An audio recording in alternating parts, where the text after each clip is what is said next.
right, one more time. I think we're almost there. 1, 2.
Okay.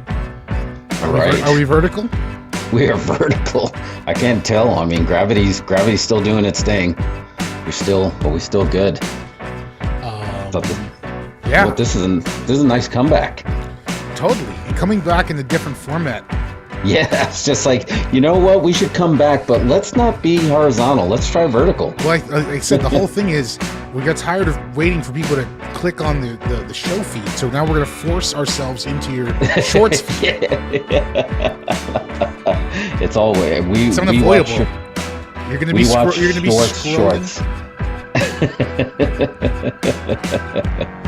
This is good, but this is going to be technically our last. Well, we'll have other people's faces remotely, but we'll be both back in studio for a new season. I'm doing one next week. Are you not going to be there? Is it? Oh yeah, we do have one next week. Yeah, but so we got 2 more, but it's perfect time because this is the busy season for movies goers. Even though I think we average. I know I average once a week remotely. In text, it's like twice a week. Well, how many times do you say you go to a movies per week? I mean, you're 2 to 3, right? I would say 2. Yeah, it's rare that I do a 3, but probably 2. I think we need an app for you just to manage your multiple subscriptions for theatrical subscriptions. Yeah, I do, and you keep switching them back and forth. You know, sometimes you want to go to Regal, sometimes you want to go to AMC. They have different stuff. They do have. It's a different vibe, different popcorn buckets. Yeah, we're just 2024. We've already seen dueling popcorn buckets, right? Ghostbusters had different popcorn buckets at different theaters. Then we had the Dune popcorn bucket. I mean, it's already been pretty dope to put it mildly with some of those popcorn buckets. Yeah, it's a whole marketing trend now, right? Who can have the worst popcorn bucket? It's not about the best one. Nobody's happy about paying $40 for a popcorn bucket. No matter how cool you make it, it's not going to be like people are happy. And you don't necessarily want to put oh, there we are. We're vertical. You don't necessarily want to put popcorn in it, right? It's like a pair of J's. You want to keep it clean. Just like, I know, as much as I want to reach into that worm's mouth, I want to keep mine clean. Are people just going up and ordering the buckets and be like, put 0 popcorn in this, please? Yeah, just keep it in the wrapper. And I'm just going to hang on to it while I watch Dune 2. I mean, the traders these days are more savvy. They know they want to keep it. They want to keep it as clean as possible for eBay in the future to make sure they, when they try to resell it, they're getting maximum dollar. It's a bit. Did you stop? It's a bit. It's a bit of a. Now you have to. If you don't have a popcorn bucket, no one's going to see your movie. No. Did you see Terrifier 3's doing a popcorn bucket?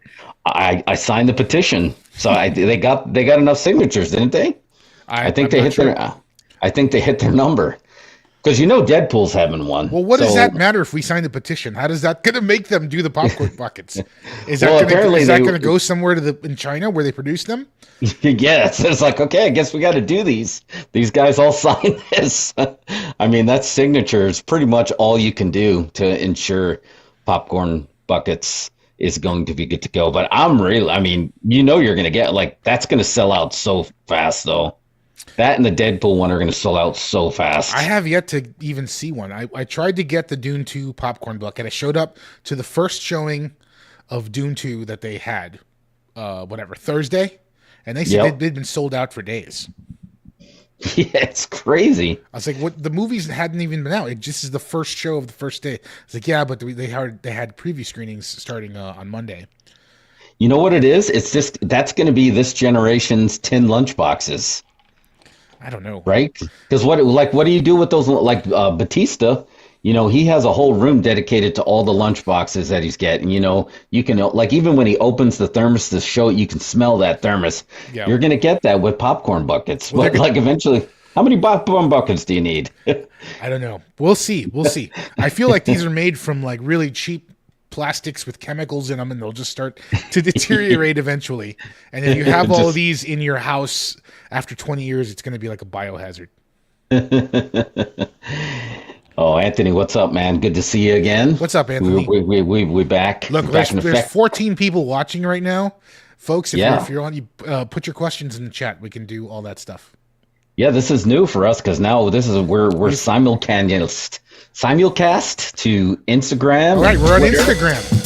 Yeah, there we go. Boom. So if you're do a like or whatever they do on Instagram for us. Yeah, I don't know what it is. Just double tap. Yep. I know. I just like the logo just being, a 90s wrestler. Everyone know the Polaroid meant money.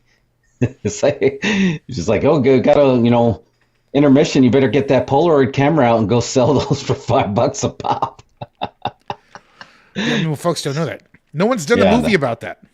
No, we need to do a movie about that. I'm telling you, when you get back, we need to write the wrestling movie, a new wrestling movie, not that other one.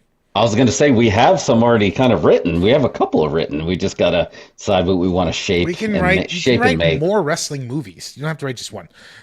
Since I think, here's my thing. I tell you, it's like do Tales from the Territories, but like as a movie, in your perspective, from your stories. You have so many stories. No, man.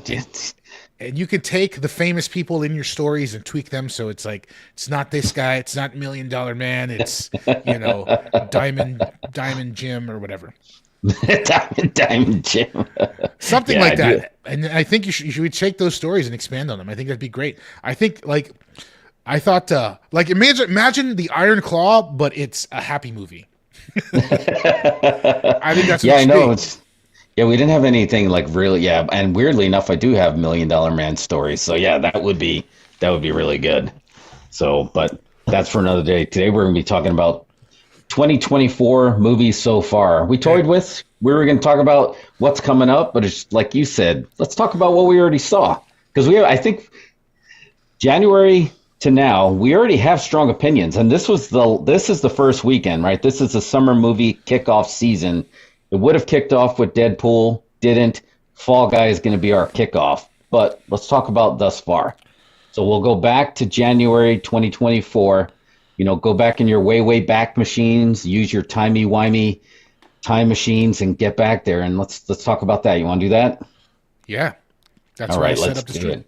That's why we're here, pal. That's why we're streaming initially. You don't have to convince me. No, but like this has been I think we should say this is like the quarterly review here because it's like I feel like we just did the first quarter, right? Yeah, that's a better way to put it. that is a way better way to put it. Quarterly review for films. Like this is like a presentation, so. All right. No PowerPoint presentations. We're light on slides because we're vertical. We're just changing the format here, so I still gotta do some work on that. Just give it a whirl while I'm just being on the road too. This actually makes it a lot easier. There's a lot less. Geek Commander's watching on IG. Is anybody watching on Twitter? How would we know? Or would they leave a comment on the stream there? Well, that's a good question. I don't know how comments work on there. We do have six viewers there. So I mean, it's creeping up. We didn't have enough followers to go live on TikTok. Oh man, what is the deal there? Didn't we have a viral video? We did. It's up to almost 2 million. It's like, come on, man. Doesn't that count for something? All right. So what's the first movie of 2024? I know exactly. I remember what it was. Yeah, because I was so psyched for it, right? Yeah. You didn't get it. I was like, it was the night swim. It was the night swim. I was so psyched for it, and then I watched the short that it was based on. I was like, this is going to be really good, and it wasn't bad. I just really wanted to like it a lot more. But I'm a big fan of Wyatt Russell. He had this like very like his dad, right? You know, when we saw old Kurt Russell movies, I'm waiting for him to have those roles that we know 20 years later this stuff is going to age really well. Yeah. It had a lot of really good scenes in it. I mean, it had a lot of good intense scenes. To me, it's just like I'm not 100% sure they stuck the landing, and that's everything, man. Like what is going on in this movie? What is it about? It's a heel pool. So the pool is haunted. Yeah, the pool is haunted. That's the gist of it. So like Poltergeist, but it's in the pool. Yeah, it's the water. Yeah. Which, funny or not, I mean, I think you can say it's based on a true story because water does hold energy. It's very absorbent. Yeah. So they do talk about that, and it's like it was almost like a reverse Fountain of Youth thing going on there. Yeah. So I think it could say it was based on a true story, but I want, and we're going to talk about that a lot tonight. I wanted to like it more. But I did like it. I just wanted to like it a little bit more. I want to like every movie I've ever seen more. I know, right? I guess we've never gone in there and like, I don't really want to like this. I wish I didn't like this at all.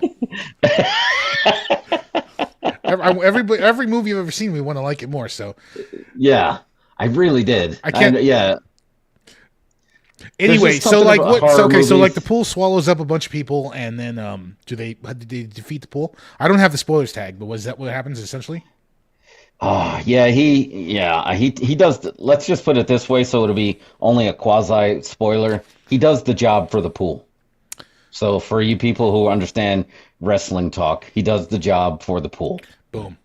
That's what I'm gonna say. All right, what's the next movie of 2024? All right, next. And we're going. There's going to be some movies that I didn't see that you may have said, so I'm going to jump through some of these indie ones. Do you want to talk about the next list? You're using that net list? Yeah, I'm using our friends at firstshowing.net.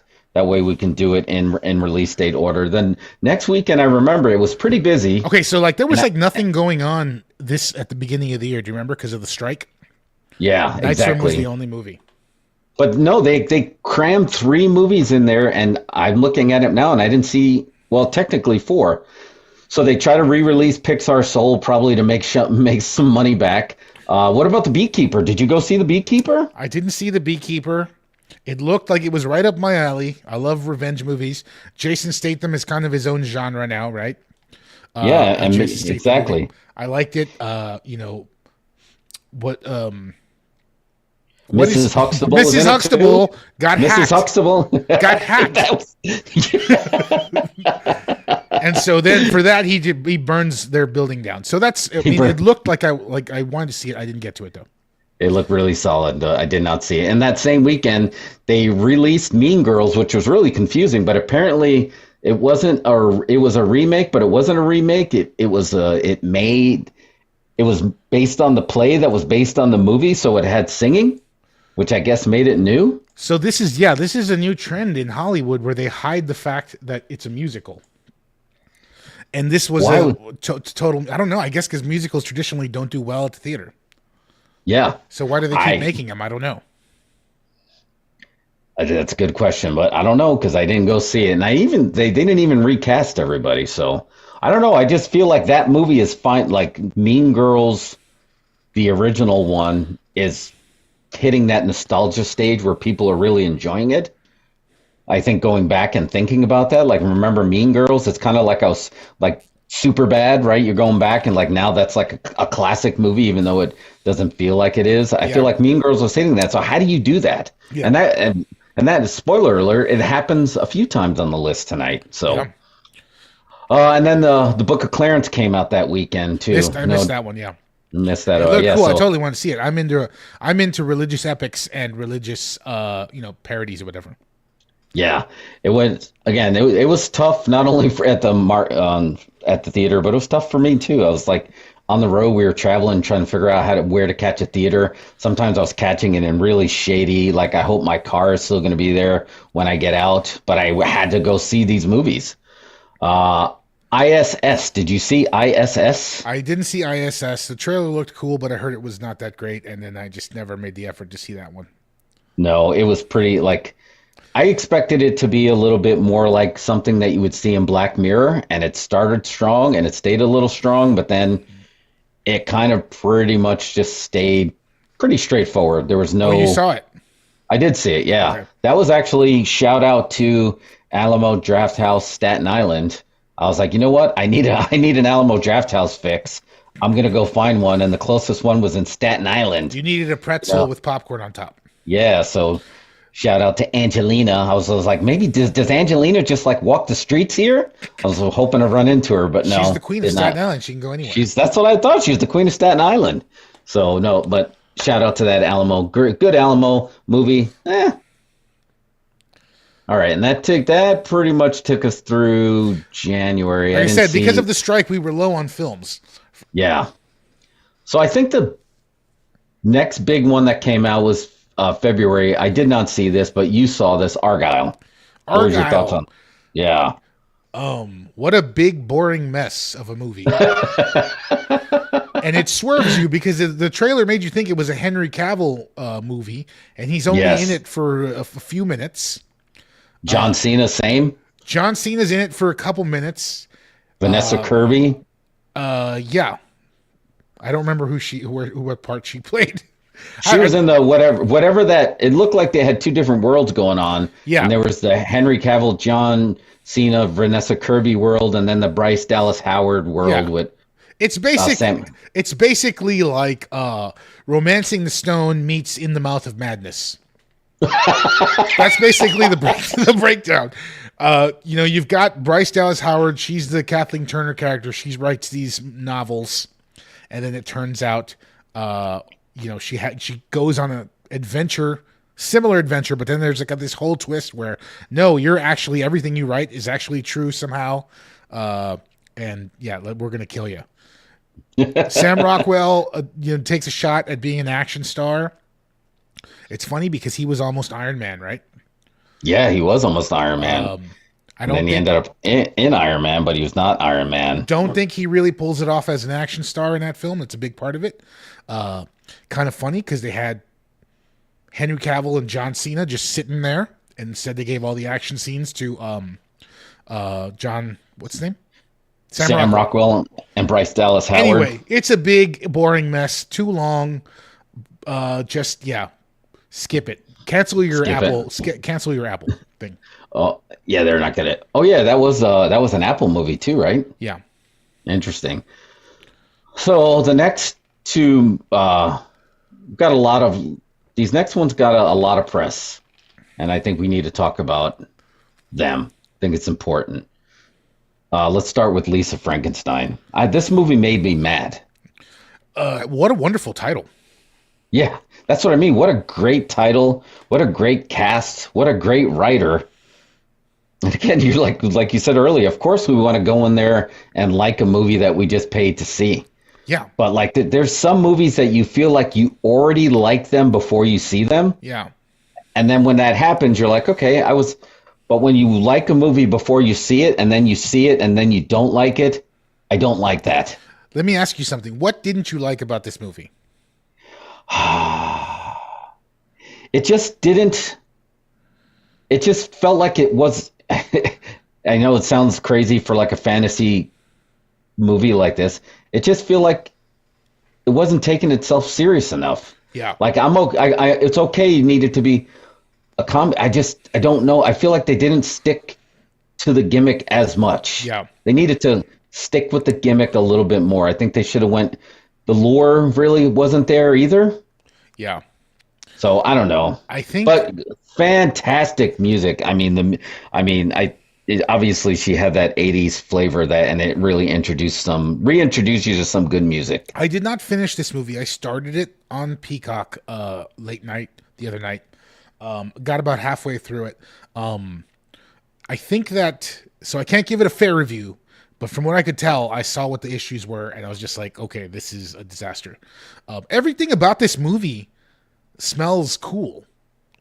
Everything. Yes. The setting, the idea, the costumes. What a great idea. 1980s Frankenstein teeny bopper love thing. It's like Valley Girl Frankenstein. I like it.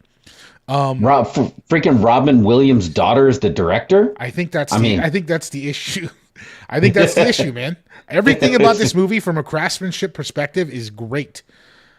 The direction does not hold this movie together. I think that this is poorly directed movie. I don't know what Zelda Williams has done. I should have, but maybe obviously I don't she's either. The offspring of a huge legendary talent. But I just think she hasn't done it yet. You need to do a few indie films, get them under your belt, learn how to construct this stuff, because you had everything here and you just couldn't put it together. Now, mind you, I'm not saying not to dog Zelda Williams. I just think she needs work as a director. And this movie just didn't hold together. It was like you had all these great ingredients, and the chef just microwaved it. People need reps. People need reps. You need reps. Yeah. It's true. Make some indie films. Go shoot. If you're Zelda Williams, and if you want me to be your manager or agent, just reach out at this hashtag. But if you have all this cachet, right? You have all this. You've got all this buzz behind you, no matter what you do. So why not just shoot a movie on your phone? You know what I mean? And make that your first movie. You can get big actors to be in it and and do that stuff. And learn how to construct these things. Again, I like that idea. I'm just live streaming out of my house, and they're directing films. But I'm just saying, I think this was just a poorly executed movie. You were the audience, and you should have been slam dunk for you too. But shout out, Lips Like Sugar, When in Rome singing The Promise. I mean, she did a really bang up job with the On the Wings of Love. Did you think you were going to get a Jeffrey Osborne cut in there? It was big chunks of things I like. It's like all these flavors that are great. It just didn't make sense. It didn't work. It didn't work. Yeah. That's where you really get to see the director's job, right? Like a director makes a difference. They know how to put all these things together in front of the camera and make them work, Exactly. Well, they can check it out. If you smell what the cock is cooking, check it out on a Peacock. It's right there. It's right there. What's the next movie? So next one, again, it was a busy month in February. And I saw it at the last second, but I was not going to let this leave the theater because the more people hated it, the more I needed to see it. Madam Web. Okay. And here's my prediction for Madam Web. In 20 years, people are going to be cosplaying and going to midnight screenings of Madam Web. Well, I mean, that spider line is already a meme, right? She's studying spiders in the Amazon. Right? Dude, but I mean... Why do you think that? What about it's going to make it a camp classic? I liked it, man. I hate to say, I guess maybe the opposite of Lisa Frankenstein happened. I wanted to see why people hated this movie so much. So I already kind of went in there wounded by this movie. And here's another hot take. It's other than Spider-Man proper, this is the best Spider-Verse movie, not animated either, that Sony has made. And I'm not including Into the Spider-Verse, and I'm not including Sam Raimi's trilogy. Not including those, not Andrew Garfield, none of those. Push those to the side. More, it's better than both Venoms. I said it. And it's better than Morbius. Okay. And I'll watch it again. I'll even watch it again. I'm going to watch it when it hits Netflix this month. I'm ready for that one. I'm going to set it up on the screening and watch Madam Web. I don't want to give you the double reverse, and then you're like, you go in there knowing that everybody hates it, and there's lots of reasons for people to hate it. But I saw something different in there. I went in there like Paul Heyman, like, oh, you're a jobber? Oh, you're not in shape? Oh, nobody likes you? You can't sell tickets? Have I got an idea for you? And I think that's how Madam Web is going to eventually become profitable, because people are, what's her name, Sweeney? I mean, she's all hotness right now. And they're like trying to like distance themselves from this movie, but it's going to be like Troll 2. Someday they're going to make a documentary about this movie, and people are going to celebrate it. I said it. I don't know if I don't know if I can undo this. I don't know if I agree with that, but I value that opinion, and I would love to see that happen.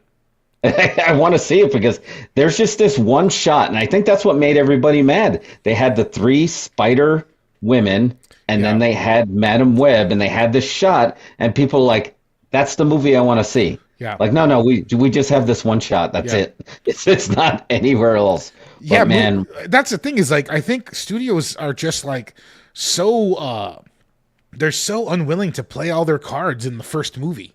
It's like, no, we're going to save up for the second movie. The first movie is just the intro. Second movie, you actually show up.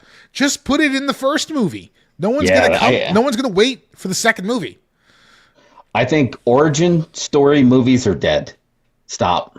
The internet is here. You don't need an origin story anymore. I think it's over. I think that's true, and I also think, and I'm going to just say it, and it's because it's true. Superhero movies are dead. Now that doesn't mean they're not going. They should stop making them, or that they're gonna. I'm just saying that the superhero movie, as we know it, is dead. You just got knocked down a tier.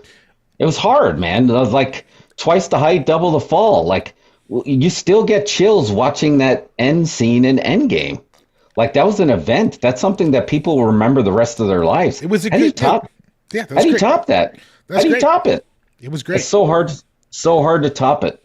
So, but we'll see. Like I said, I don't think it's the genre is not going to go away, and I think you're going to have gems here and there. The genre is not going away, but the superhero movie, the entire thing is changing right now because, like we were talking on a text thread, the only superhero movie we're getting this year is Deadpool. Yeah, which is, I'm sure, going to do great, and people are hyped to see. We're all going to be there opening day, but this is a movie that parodies superhero movies. This is what people want to see. Now, and that's when it jumps. That's when it jumps the shark, right? Tell me what's coming next after this. Tell me from a wrestling perspective. Imagine this is a live show, and you are a serious wrestler, and you got to follow Deadpool. That just makes fun of wrestling the whole time. Yeah, no, you're gonna have to take a breather. Yeah, so I think, what comes next? Like, how do they recover from this?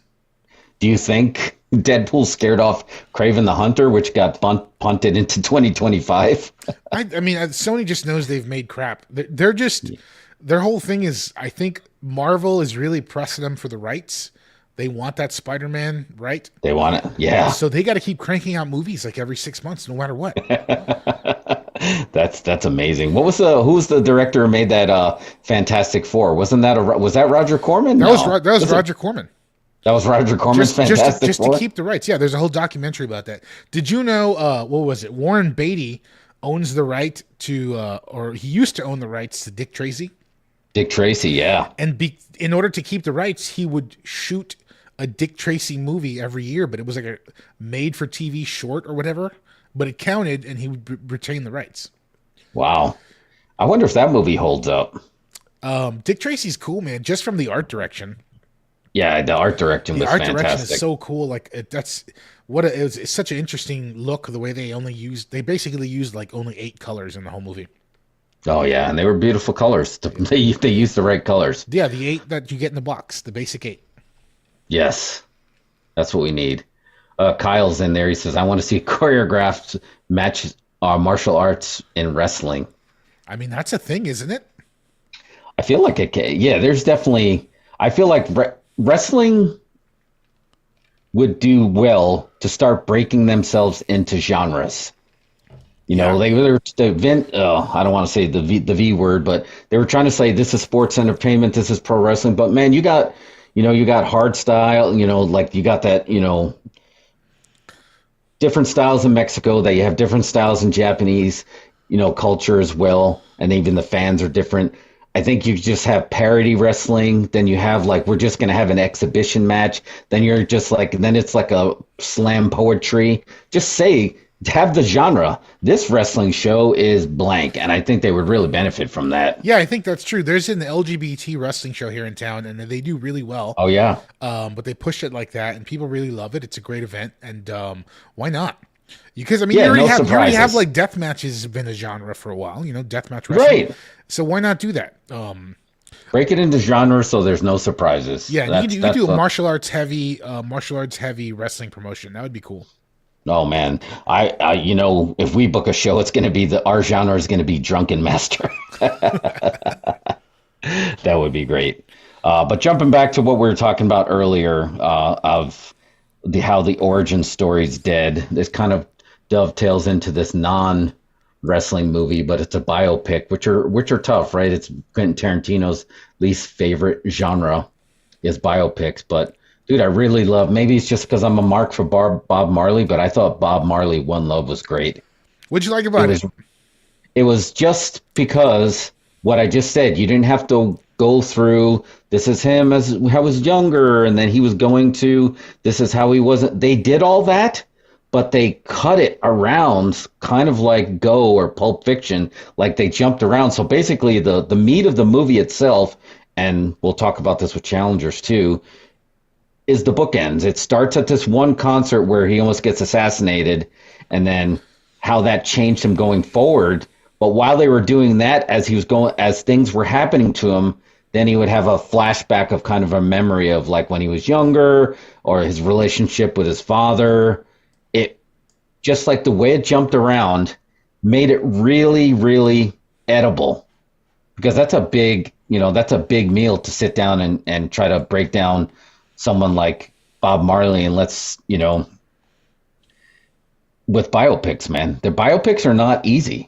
Some people just will do it by the letter, but like the internet's changed everything. That's why you don't know origin films, because we already know the origin story. It's kind of the same thing. We already know his life story. Do you want to just hear how some studio guy's going to say it? And they're going to try it with Amy Winehouse here in a few weeks, who I also love Amy Winehouse. So I really hope they take a similar approach. And how can you not love Bob Marley music, man? It's blunts and beaches. Michael Myers asked if we're really live. Yes, we are live right now. Yes, sir. We are live. We're just jumping. Michael Myers. Yeah. Anyway, so the One Love, a lot of people really liked it. It did really well. Sorry, and I can't keep. I don't see the Twitter chat, but I do see the IG chat, and I see the YouTube chat. I don't think there's a Twitter chat. Twitter just has comments under the. Oh yeah, that's probably what it is there. Okay, but yeah, so you did not get to see that. I saw it. I didn't enjoy it as much as you, but I am not a fan of biopics. I don't really get into those. Well, yeah, you and Quentin, man. But did you see what I'm saying though? Like I feel like it was presented differently, and I think that was a strong point. I think yeah, I mean it was that, but I think I just don't know. I don't know what I was expecting. I just knew like a lot of people had enjoyed it, and we tuned in. Me and Lucilati both tuned in, and there was so many needle drops of Bob Marley that I just kind of started to just we've all heard the CD lots of times. I thought that it just felt like they were pushing the CD on me. Go stream this music, get this into your Google feed, and buy the Bob Marley CD. And so I didn't really get into it. It's going to be really distracting when barcodes start popping up and just like, go ahead and scan this, and now you own the music too. But a lot of people did enjoy it. I think a lot of people get into the music, so it did really well. That was the guy that was in not Falcon and Winter Soldier, the Secret Invasion. Yeah, Barbie. He was in Barbie too. Yeah, I feel like he's that actor that now you know his face, but you don't always know his name yet. He's about to break through. I don't think he's going to get the Little Gold Man. Not bad. I don't know if he's going to get that, but he did a really good job. Yeah, I mean biopics, they're formulaic. It's like I think that's why Quentin doesn't like them. They hit the numbers, then the needle drop, the song you remember, and yeah, not my vibe. But it did well. A lot of people liked it. It did, and that was pretty much like that kept February pretty busy. I did not see Drive Away Dolls, Ordinary Angels. I missed that one too. The Coen brothers, one Coen brother. I know. And I missed that. It's not even streaming. Where is that movie? I don't even know, dude. It was a come and go, and I feel like I saw the posters solid for like just a week, and then it just disappeared. So I'm sure it's streaming too. They did do I wanted to see this and I missed it. There was a re-release of Tenet, because that's kind of a big thing right now, right? It's just like the re-release. We'll talk about that a little bit, and I think Tenet did really well because it kind of snuck in during the pandy, and I don't think a lot of people saw it in theaters. And it was the movie that you needed to pay attention to the most out of everything movie he's ever made, and people were very distracted with the world being turned upside down. Yeah, it was like I, you know, hindsight's 2020, whatever. But if I'm Chris Nolan, I'd be like, no, just delay Tenet until whenever. Yeah, Do it way later. yeah, Because you got to the theater to see Tenet, and that was the first time they were doing they'd bring you the popcorn and it had a lid on it, right? And you couldn't even order at the snack bar. You had to order on an app, and they come drop it off, and everything was covered and shrink wrapped. It was just a strange experience. And then it's this movie that's impossible to follow. It was, but yeah, exactly. The worst time to see one just of a bad his movies. situation. Oh man. Yeah, well, it didn't work out. All right, let's jump to March. So March, we'll start with the big one. I don't really have, we were talking about this. I don't have much to say about it other than it was great and I enjoyed it better than the first one. And I'll look forward to the third one, but that's Dune Part 2. But that felt like that was the first punch to the box office, right? Right now it's the front runner. It's the number one grossing movie of 2024. I don't think that's going to hold. Yeah. But what do you have anything you want to add on Dune 2? Dune 2 was great. Dune 1 and 2 now if not for pandemic, it's like we're talking like Lord of the Rings level fantasy sci-fi. Timothée Chalamet's next 10 movies bomb. He will be able to sign at autograph shows for the rest of his life and sustain his family that way. Same thing for anybody who was in that movie. It was solid. It's just Hollywood blockbuster filmmaking at its best. IP filmmaking at its best. Entertaining. It was great. Just a great movie. But again, just like it still got that sort of like scent of just this is another IP based movie kind of thing. It's like, oh, okay. Yeah. Doing again.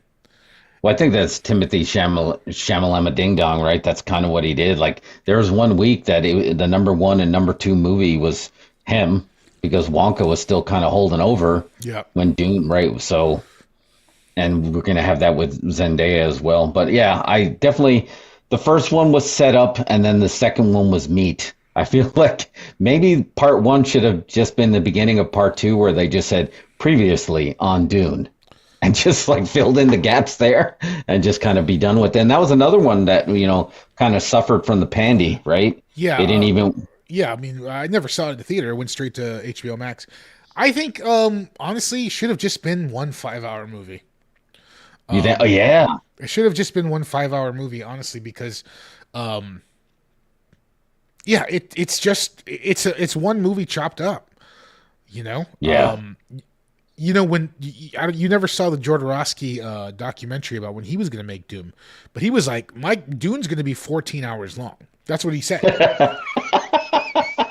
And he told everybody, and like studios were like, well, no, we can't have a 14-hour movie. That's insane. He's like, it needs to be 14 hours to tell the full story. And so he's like way ahead of everybody in the world.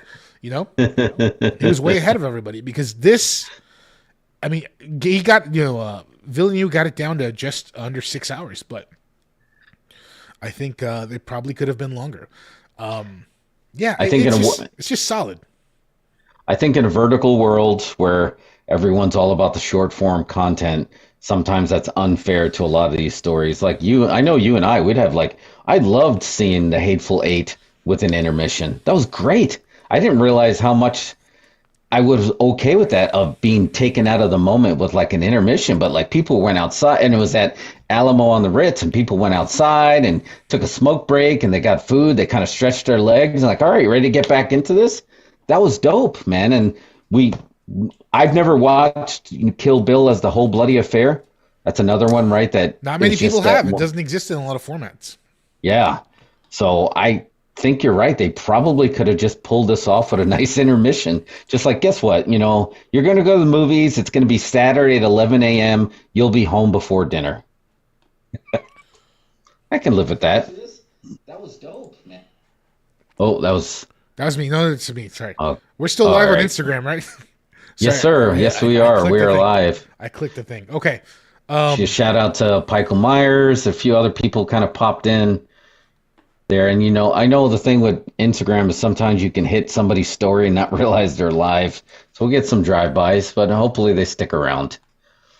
Ricky Stenicki. Oh, no, that went right to Prime. But that was when John Cena got in trouble for creating an OnlyFans to promote that movie. I tell you what, I sent you that tweet, and I think it's 100% accurate. Cast John Cena as Ernest. Oh, yeah. How great would he be as Ernest? He would be phenomenal. Yeah. Yeah, he would be great. Let's bring back the Ernest franchise and cast John Cena as Ernest. I love that. I don't think, dude, and he's what's really with him. It's kind of like what you see is what you get. He's not afraid to kind of, go the comedy route. We know that. We've seen him do that. I think he would totally be okay with that.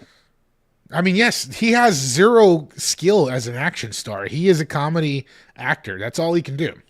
Yeah, his comedy is way better because he has this weird, like they're talking about trying to. He almost has that Zucker Brothers kind of feel like when he's presenting, like he's being so straight that you can't tell if he's serious because it's almost too straight. Yeah. So and that helps his comedy. And obviously he's cut like a Roman statue or whatever.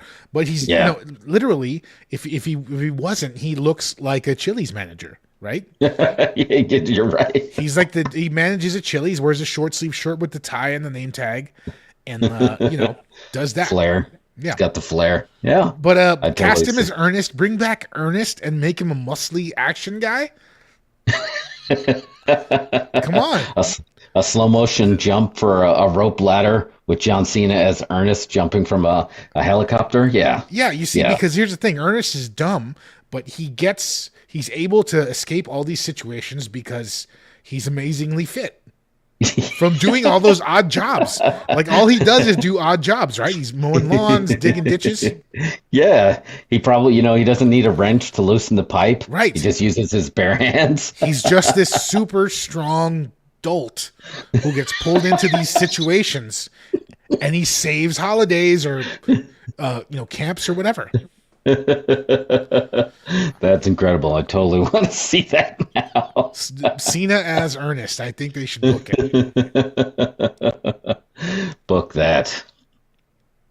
All right. Next up, that rounded out the first week of March. Next week, oh man, I'm starting to see a theme for 2024. I went and saw Imaginary. Did you see Imaginary? About the haunted teddy bear? No, I didn't see that one. Yeah. You know the movie that's coming out, the John Krasinski, Ryan Reynolds movie, It? Or, no, Imagine If. Yeah. Right? Yeah. It was the horror movie version of that. Okay. Yeah, so you had this imaginary friends, but then it was like interdimensional. Remember in Poltergeist 2, The Other Side, when you actually saw them and they went to the other side and you're like, oh, the other side's not as scary as I thought? Yeah, no, I don't. I had that feeling.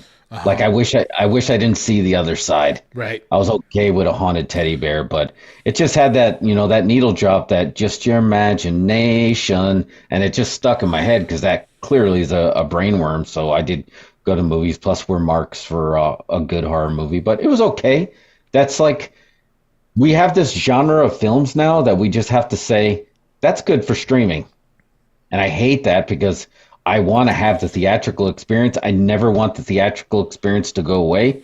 But there's just some movies that, like, you probably would have been fine if you saw that on streaming. You would have been less disappointed. Would you say because that would qualify it as a made-for-TV movie?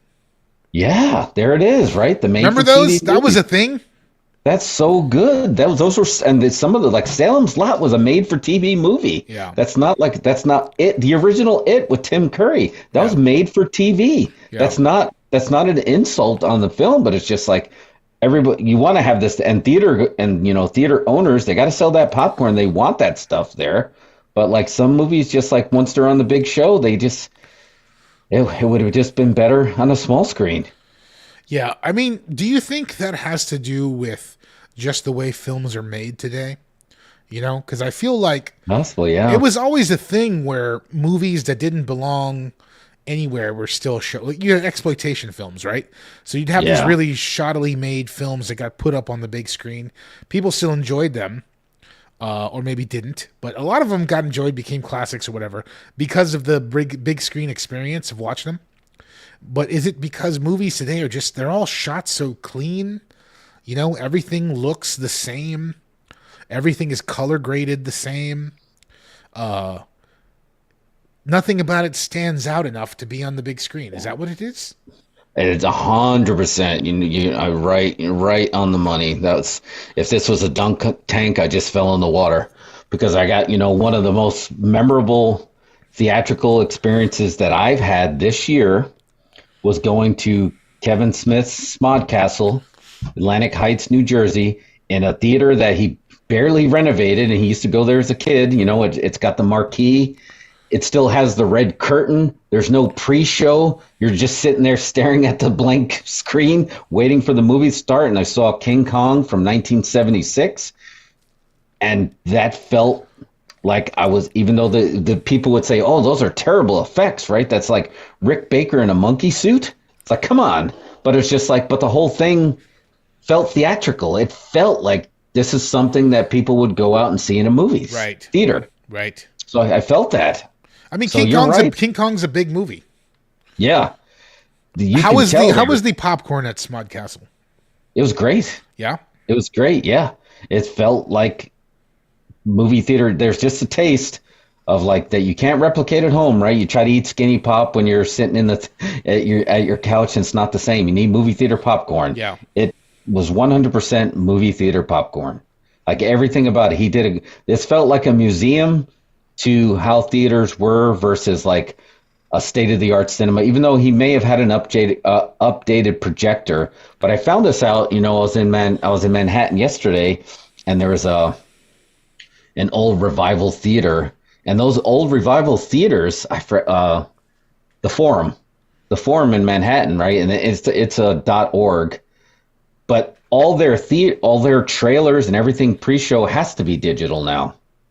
So like that all runs off a laptop. It's all digital. But then when that's done, that kind of moves over, and then they already have the 35 already kind of spooled up and ready to go. So that part of it was the only thing for a second. You're like, oh, that felt like now we feel like we're back in 2024, but then the movie started and now you're back in time again. Yeah. Well, I tell you what, like having gone to New Beverly this year. You did that too. Yeah, I think that one thing that was really awesome about that is being in the scenario where you had to fight for seats and get seats and hold seats, and someone stays in the seat while you go get snacks. Someone else goes to get snacks, or leave your jacket on a seat, kind of a thing, and hope that you come back, your jacket's still there, and no one's sitting there. Yeah. That in itself made the movie feel more important. Exactly. Like I have to struggle to see this movie.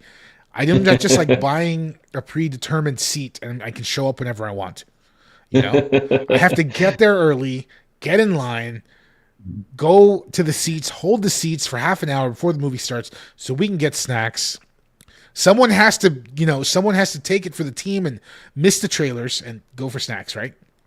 And that's tough for you and I, because sometimes we do go to the movies by ourselves. So you need you need someone who's going to guard the seats. Yeah. It's funny, and I feel like this gives our list, our 2024 credibility, that we both worked each coast for the theaters owned by two of our favorite directors of all time. Right? You did the Quentin Tarantino on the West Coast. It did Kevin Smith on the East Coast. Neither one of those theaters could you reserve your seats, and both times popcorn was fantastic. Yeah, it was good. And it was reasonably priced. It was great. And I said the best thing about New Beverly, which I really, really enjoyed, was that when you went to the bathroom, they had the audio from the movie playing in the bathroom. That is magical. That is magical. That is great. Yeah, that's great. Because I have my ritual. Got to get up 5 minutes before, because I'm not going to get up during the movie. Yeah. I might get up during the movie if I can at least hear what's going on. Yeah, I would then consider it. So, anyways, I don't know how this is going to work. We're we're vertical. Does that mean we take breaks or no? We could take a. I have a break thing. You want to take a quick vertical break? Yeah, we could take a quick vertical break BRB. real quick. Okay. All right. Yeah, BRB. Today, the United States is engaged in a gigantic effort to send men to the moon. For this effort, Pillsbury has developed many special foods. Here is the first one to be made available to the public: Space Food Sticks. To meet the demands of a long space flight, Space Food Sticks had to be a compact, nutritious, high-energy food. That's why they make the perfect between-meal energy snack. Energy for hard play. Energy for hard work. Lasting energy to feel alive. If that sounds better than some of the things your family fills up on between meals, you should try Space Food Sticks for good nutrition and lasting energy in a chewy, tasty snack food. Chocolate, caramel, and peanut butter. About 44 calories. At your grocer's next to the instant breakfast section. Space Food Sticks, the energy snack from U.S. Aerospace Research and Pillsbury. It's landed. Ideal's new Astrobase has just landed. Look, the space lock is opening. And here comes the astronaut. He's being lowered from the Astrobase into the remote-controlled scout car. The two space probes are being mounted for launching. The car is scanning the area. And there go the space probes. They're calling them back to the Astrobase. Mission accomplished. Ideal's Astrobase and Colonel Macaulay's space helmet are the greatest way to play outer space. You can scan the skies, launch deep space probes, fire rockets, destroy stray meteorites. Ideal's Astrobase is at your favorite toy store. Get your Ideal Astrobase today. Eldon's new Billy Blastoff. Now he walks. That's Billy's jet. The jetpack on Billy's back powers his lunar crawler, runs the space mobile, drives the moon tractor, and makes Billy Blastoff walk. Eldon's Billy Blastoff Space Scout comes with 8 pieces. There's 8 pieces. Billy Blastoff. Now he walks. Now, for every kid who has ever seen a science fiction movie, thrilled to the amazing strength of an out-of-this-world movie monster, comes Great Garloo by Marx. Garloo the Mighty. Garloo the Untamed. Garloo the Terrible. Who can stop him? Who can control this monstrous creature? You can, kids, because Great Garloo by Marx is yours to command. With these battery-operated controls, you can make Garloo go, stop, bend, pick up, turn. Yes, Great Garloo, almost 2 feet tall, will be your faithful servant. You name it, you're the boss. Bring out-of-this-world excitement into your house, kids. Own the most fantastic toy of all. Great Garloo by Marx. M-A-R-X spells Marx, world's largest toy maker.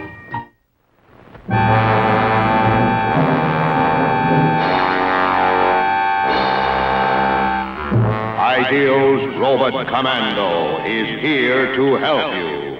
He's your one-man army. No enemy can destroy him.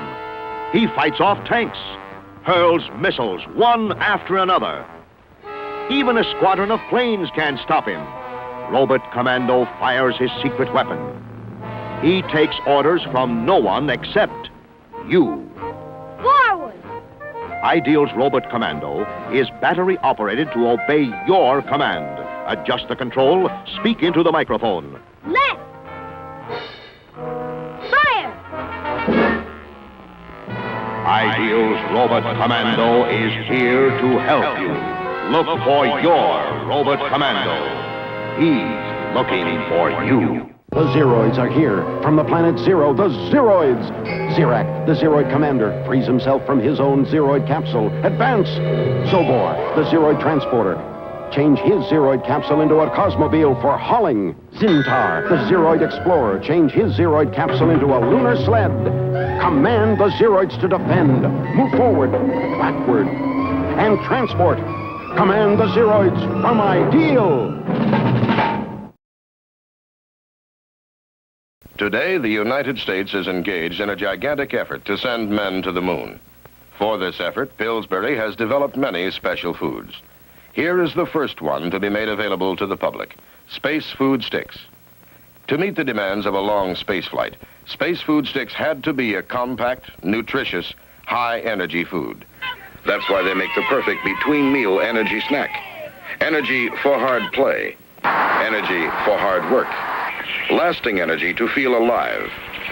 If that sounds better than some of the things your family fills up on between meals, you should try Space Food Sticks for good nutrition and lasting energy in a chewy, tasty snack food.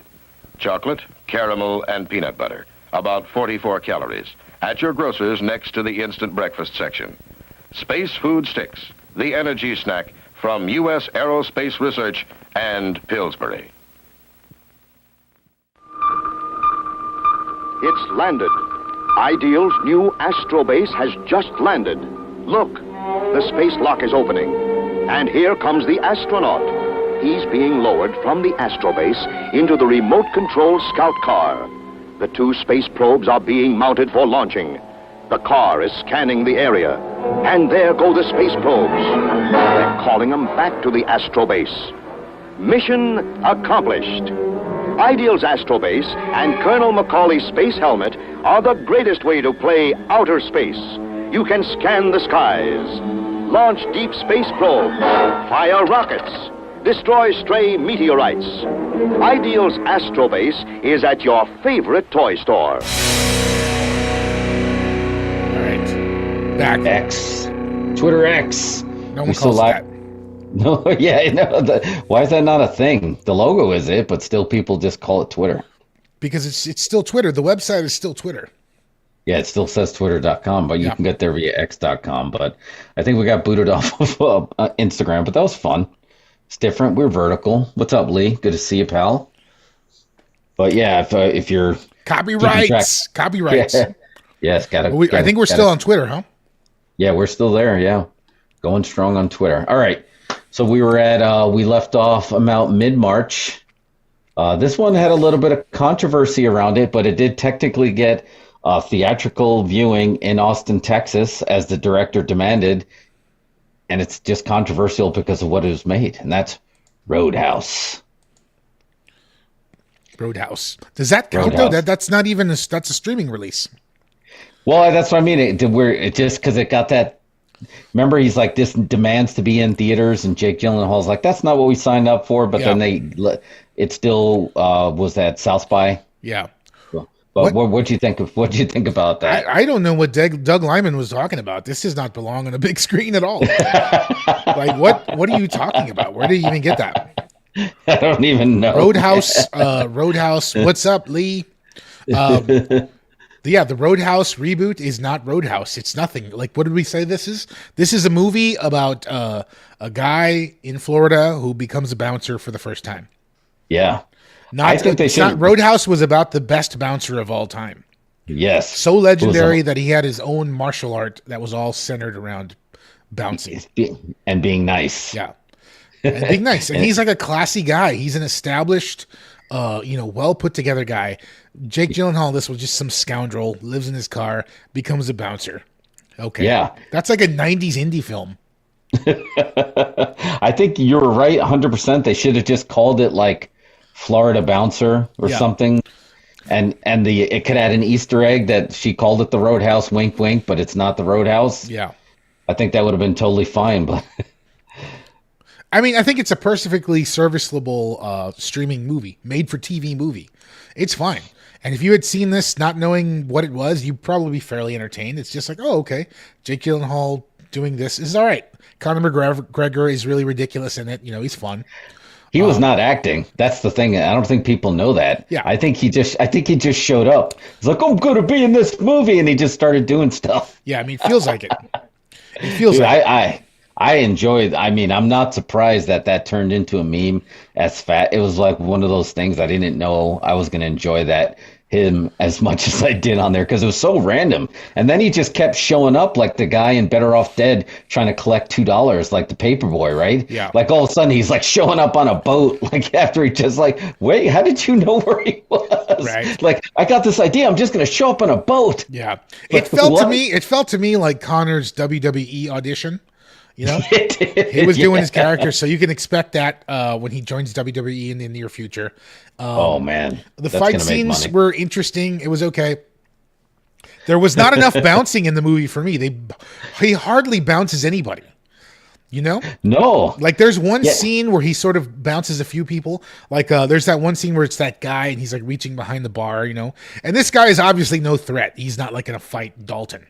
You know? No. So he just like walks him out or whatever. I thought that was cool. I would have loved to see more of that. Yeah. More like regulars that he bounced, but he was still cool with. You know? And he could be he could be friends with them. And maybe he does beat them up sometimes, but they're still cool with him.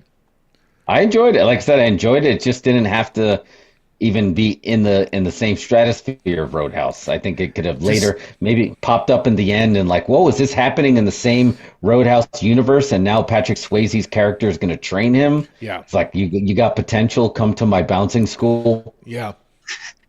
It just doesn't treat bouncing serious. And Roadhouse was all about treating bouncing as the most serious thing ever. That's right, hombre. Yeah. A movie about Connor's rampant cola habit. Yeah. There was that too. But yeah, so I thought I would just sneak that in there. What about we had a little bit of a disagreement for this thing. I think this could be the well, no. I think we were on the same page with this. What did you think about Ghostbusters Frozen Empire? I didn't see Ghostbusters Frozen Empire. No, but it's a franchise, and you had a disagreement with that. What I was going to say was Ghostbusters is not a franchise. That is just a rumor, and that's like a marketing tactic. There is no Ghostbusters franchise. There's Ghostbusters 1 and the cartoon, and that's it.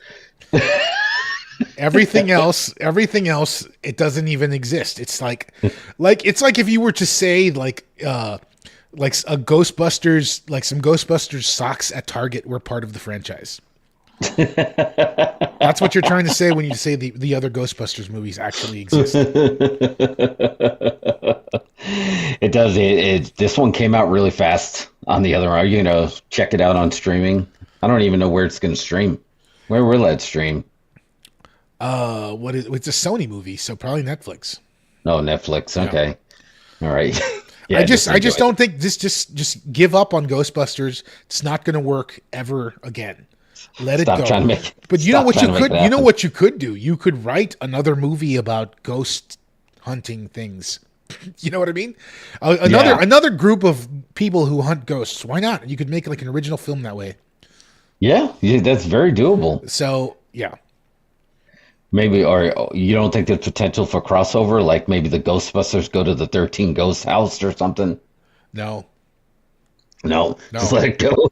It's over. Get a new show. Yeah, just retire everything that has to do with Ghostbusters. Ghost Rustlers. There you go. Like, here's the thing. It's like, imagine an original movie that had just popped into your feed, the trailer, and it's Camille Nanunjani, Paul Rudd, and Patton Oswalt hunting ghosts. That sounds like a pretty good movie to me. Yeah, make that movie, and don't call it Ghostbusters. Call it whatever, Ghost Rustlers. Call it Spirit Dudes, whatever, Spirit Catcher, just whatever. And give it a name that has nothing to do with ghosts. But you could do that again. They can do that again. They catch ghosts with ropes, exactly.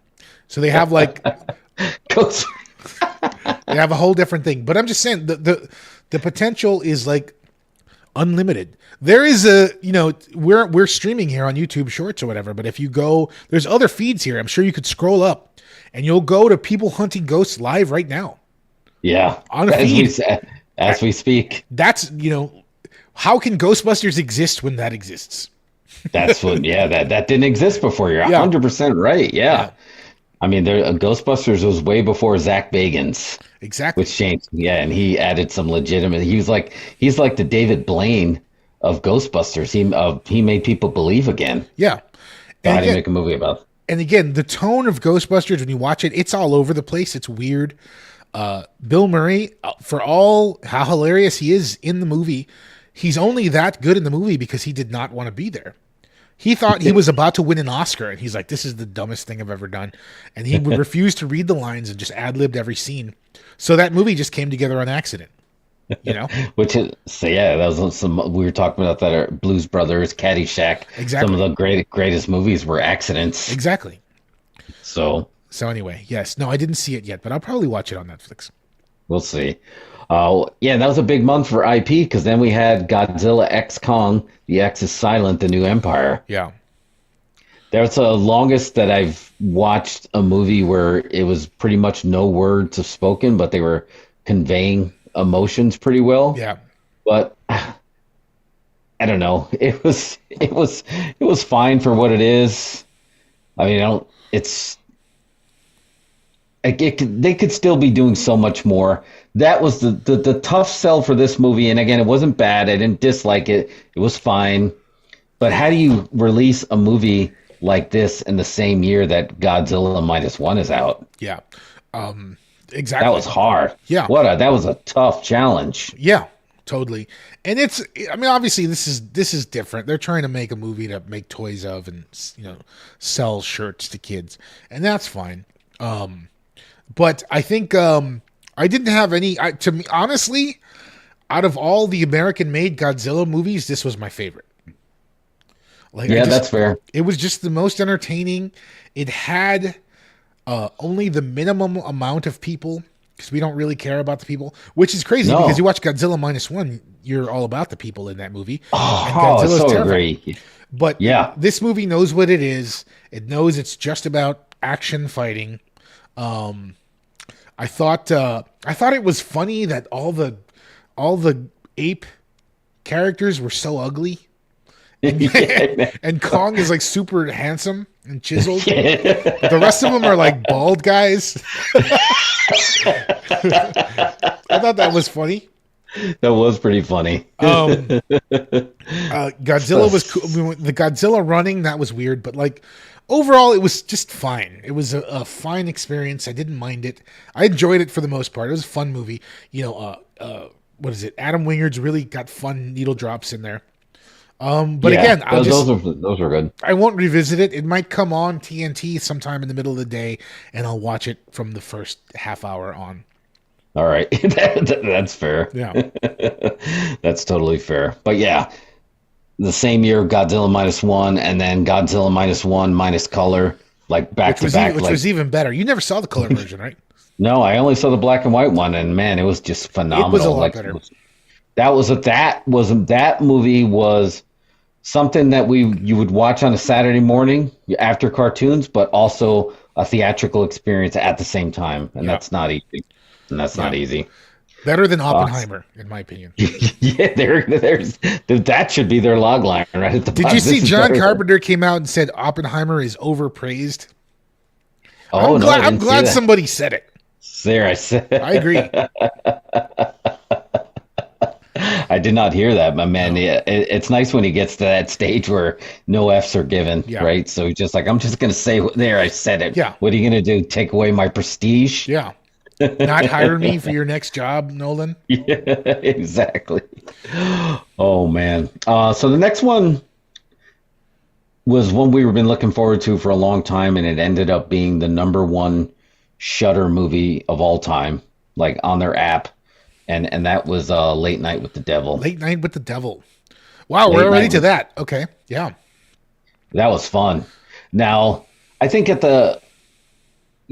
going to let you take this because I'm not going to steal your glory because I think your notes were right on the money with that. But it was really fun to see in an obscure theater with just a few random people kind of scattered throughout the theater and to get that feeling. Yeah. And I was like, man, I wish it was Halloween right now because that would really add, because this movie was a little bit of an experience. But there's notes, and I'm going to let you take, because your notes you said were spot on. Well, no, I don't want to give the movie notes. we're just trying to do the review here, But you enjoyed it.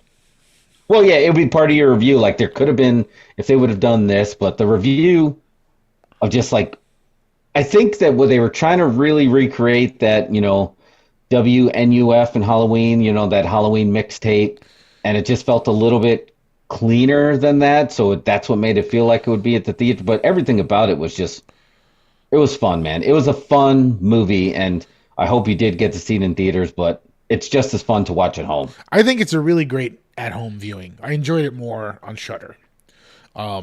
Just because it's a TV show, and it feels like a TV show. It doesn't, to me, the parts, which I guess, yeah, like when we go behind the scenes of the show, when they cut to that stuff, and it's just shot like a regular movie, that was my least favorite part. Yeah. You know? Yeah, that was fair. But everything, I really liked the beginning, the intro, when it's sort of like documentary. I would have loved to see more of that brought back. But for me, when they cut to the behind the scenes footage, it just wasn't. It took me out of it. It was shot like a regular movie, and it was all in like widescreen format. You know what I mean? Just didn't. That part was. I would have gone another way, but it's still a great movie. It is. And I think it's going to be a Halloween classic. Yeah, you can watch it on Halloween for sure. Oh, for sure. But I was thinking, after you talked about that, I really thought about, do you remember back, way back in 1998 when Blair Witch Project came out, and everyone was just like, there was a part of the lore that a lot of people leave out. That's when cable TV was still strong. And they did a documentary about 3 missing filmmakers. And that added to it because a lot of people, that was back then when people were channel surfing still. Yeah. And you wouldn't have known what channel that was on. And I actually knew somebody who fell for that. Like, no, that movie is based on a true story. I saw a documentary about those 3 filmmakers who were missing. And I'm like, that's beautiful marketing. Like, they booked it like it was real. It looked like an Unsolved Mysteries episode. And that helped add to it. And I think a lot of people forget that happened. And I feel like with Late Night with the Devil was trying, it could have benefited for something like that. Like if they would have did like all the stuff that you were talking about, maybe they could have showed it on Shudder like the week before. And like, if you want to see what happens, go to the theaters and do that. But I enjoyed that, you know, back in the Blair Witch days. Yeah. Which justice for Blair Witch actors, man. Heather, Jonathan, Michael, like they need to get their cut.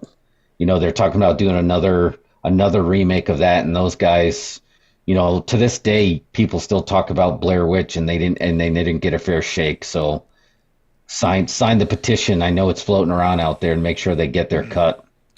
Yeah, definitely give them a cut. Yeah. And why wouldn't you involve them? Like, why wouldn't you involve them? They were like so intimate to that whole production. The 3 of them, we've shot like that, right? Where everybody's matters. Everybody's doing 10 different jobs. Yeah. 100% make sure they're a part of that. Yeah. I don't know. I don't know how they're going to restart that or do anything with that. Like remaking the Blair Witch Project is saying, I'm going to remake the found footage movie overall. Yeah, exactly. You know what I mean? Because it was like the first one that actually pulled it off. They pulled it off in the mainstream way. So what are you doing? It's like, you're just remaking the concept of the movie, not necessarily the IP. Yeah, because there's no damn witch at all in the movie. No, there's no witch. They're like literally just piles of rocks. Yes, they're screaming about piles of rocks for the whole movie. Rocks and sticks and booger bubbles. How about this? Imagine pitching this to somebody today. It's just like, oh, okay, so it's all on home video and people are shooting it with their phones, and then like the witch shows up and she like shakes the tent while the kids are in it. We'll be outside shaking the tent up. You know what I mean? It'll be terrifying. And then they'll unzip that door to the tent, and there'll be a pile of rocks there. Yeah, the studio executive he'll be texting as you're giving that pitch, and then they're like, "I'll be right back," and then you'll be escorted out. So what are they going to do with that? Like you can't do that. I mean, I figured they have to do like a New Nightmare kind of thing and bring Blair Witch into real life, the movie as it exists. Yeah. I don't know. Like I think they should. I have no idea. Maybe just I have no idea what to do with that. It seems crazy, but like you own the IP, you bought it.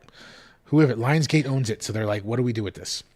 Yeah, they're gonna. I think they're gonna take a swing because they're not trying to think anything new. It was just cool. I mean, that was still kind of like that was the Napster era, and I remember my first time seeing it wasn't even in theaters. My first time was seeing it, somebody's like, "Hey, I got that movie that we like heard about," and they burned it onto like a CD-ROM and that as like an MOV file, and we watched it like crowded around a monitor like after work. Yeah. I mean, I felt like we were watching something dirty or something. Yeah, I mean, because that was part of it, and that's what draws people in. Is like when they feel like they're finding something, and that's what that movie felt like. It felt like that bootleg tape.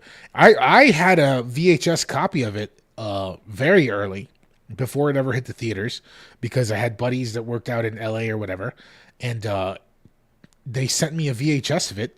And I was like, whoa. And I thought, when I watched it the first time alone on tape, it was this weirder, sort of longer, distorted version. Like they hadn't done any touch up on it, So it felt, yeah, you were telling me that. That's right. It felt a lot more gritty and real. And then it was funny because I forgot the tape at my cousin's house. I just left it there. And like, I remember one time he just like called me in the middle of the night because they had decided to watch it, and they were freaked out because of the concept. No one had ever done anything like that before. Yeah, that was the lore of that. That's perfect. Like you just added to the lore just like that. Like what you stumbled upon this tape. Like, are we going to die in 7 days now? Like, what do we do here? Yeah, exactly. That's pretty awesome. All right, let's jump with that. So that was it for March. Let's jump into April. This is and we're coming up pretty current now. Did you get a chance to see Monkey Man? I saw Monkey Man. Yeah, what do you think about Monkey Man? I thought it was a fine movie. I think that the trailer really built it up a lot, and it's what trailers are supposed to do. But it almost oversold it a bit, so the movie ended up under-delivering. I think it oversold. Yeah, definitely oversold it. It's still, like I said, it was still a good movie, but I see exactly what you're saying. Yeah, I enjoyed it. I mean, I didn't have any regrets. I just didn't feel the need to revisit it. It was a lot more of a hyper drama than I want in my action movies. Oh, damn! Is that a genre? Hyper drama? I mean, it felt like it. Man, that's a great. I think you just created a genre. That's an exclusive. Hyper drama. Yeah, just copyright that real quick. Did you see Kung Fu Panda 4? No, but I've listened to Jack Black steal your gimmick and say "Hit me, baby, one more time" hundreds of times probably now. That's terrible. Ruined my entire karaoke playlist. I did not see it though. Did you see it? I did. It was fine. It was good. It was funny. That's the only one I had ever seen. Oh, okay. Yeah, you were saying that. So I wasn't completely caught up, but it was pretty good. I enjoyed the first one. I didn't watch 2 or 3, and for no other particular reason than I just never got around with it. So I enjoyed the needle drop.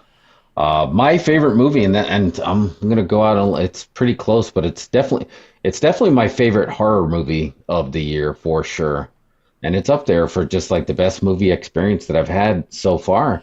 And it is The First Omen. And I don't know if it's just like I've come an age where my parents were very liberal when it came to what they considered a kid's movie. And we saw movies that, like, should we be watching Kentucky Fried Movie? Like, I don't know. It's funny, isn't it? Yeah. So I grew up terrified of Damien, like of the Omen, like that whole thing. And we know in kind of like that Latin culture that anytime you get into that supernatural that includes like that Diablo fear, it's pretty scary. And there's a lot of, look at me, Damien, it's all for you. And the head scene with the glass. I mean, there's a lot of stuff that kind of stuck in my head, the devil dogs. So I was just like, and I felt like I'd already been burnt by The Exorcist, which was, I just was so mad at it. I just did not like it at all. That the requel attempt of The Exorcist just way failed, missed the mark altogether. Mm-hmm. This was the opposite, man. This is what we needed in a prequel. The casting was great. If you understood the lore, you really were rewarded if you understood the lore, if you watched, the previous Omen films. And if you didn't watch it, you are now going to want to go watch, at the minimum, the very first Omen. Maybe you go all the way to The Final Conflict, but like 70s horror movies were always scary, and this felt like this could have been made in that time period. It didn't get as gritty, but it got really there, and it had the girl from Servant, who's always very like, is she or isn't she, kind of like, she has this perfect thing where she could be a heel or a babyface, and you never know which one it is. And just being in, like, it had the Suspiria feel of being in Rome, in the 70s. It had the three marks, right? And that's one of our popular shorts. In 70s horrors is scarier than most horror because everybody's smoking, everybody's hair looks weird, and all the cars look beat up. Right. And it checked all three of those boxes. And it was really good. It was really like, this is a movie that I feel like Quentin Tarantino, he loves 70s cinema because it's just like, it feels seedy. People, like, you probably have sweat on the back of your neck. Makes you feel a little bit itchy. Like, it really made you feel. I saw it in a theater next to a pretty shady spot where you kind of catch the train, and it's scary to kind of walk up there at night, and then you kind of wondering, like, what's behind that door. Everything about it, I just really enjoyed The First Omen. I don't know if you got to see it yet. I did not get to see it. I've heard great things, though. I have not seen any of the Omens, so I'm wondering, should I watch all of them? I mean, at this point, it was kind of like the Star Wars machete. Well, we call it the Mario machete cut now. Like, I think maybe now just go for it and just watch The First Omen and watch them in order. Don't treat this as a prequel. Treat this as the first one. Well, I think watch this first and then watch the rest.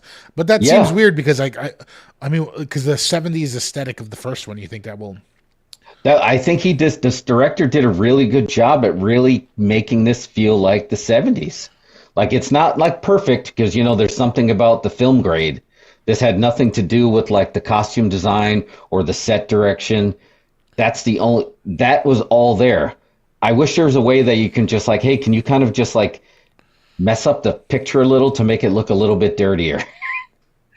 But like, I think you can, that's how confident I am that they did a solid job with this being a prequel, that I think you can watch this, and if you jumped into The Omen, you're not going to be like, wait, that doesn't add up because I know this now. Like, it hit all the mark, and it just had this ending that, like, not a shocking ending, but an ending that you didn't expect. Nothing. And again, I don't want to make it, really hyped us up like something big happens. It's just like the way he ended it. I was like, how do you end this now, right? Like, when you know how the story's going to go, you feel like there's only one way they can go, but they went in a direction that really surprised you. Like, now you feel like, oh, wait a minute. So now the way they, and like, can they do like some kind of time jumps, or is this like, and I don't want them to do that, but they could, but it's impossible, right? You can't go back and recreate that. But like, yeah, I would roll the dice. I mean, I think you're going to be fine either way. But like, if I was in your shoes, I might consider like, okay, I'm just going to catch this as The First Omen and watch them in order. Well, what is it going to hit? The Peacocks? It should, right? So, yeah, I'll definitely check it out. It was one that I wanted to go see at the theater. I had a hard time talking myself into it because I have not seen the other ones, so I don't have the Omen. I know the Omen, just as the lore and the franchise, but I just it didn't pull me in. And I heard lots of the YouTube reviewers that I watched, they really dug it. Yeah, I was really happy with it. I know we were talking to our Rainbow Friday. She had actually gone and seen it, and she said, she had some notes and she was going to do a short. I don't know if that came out yet, but I think all in all, like I said, I was really happy with it as an entry to this franchise that we didn't know we were going to need it. We didn't know we needed it, and we were all still a little bit scarred from what they did with The Exorcist. So I feel like, oh man, this is really scary because this is the other big, satanico movie of the 70s. This is like risky, and one just failed big, and it like hit it out of the park. It's like, well done. Yeah. Came out really close to that other movie, Immaculate, which felt similar. Yes, exactly. Yeah. But, well, I stand corrected now, though. I told you it was my favorite horror movie of the year, but it wasn't the scariest movie of the year.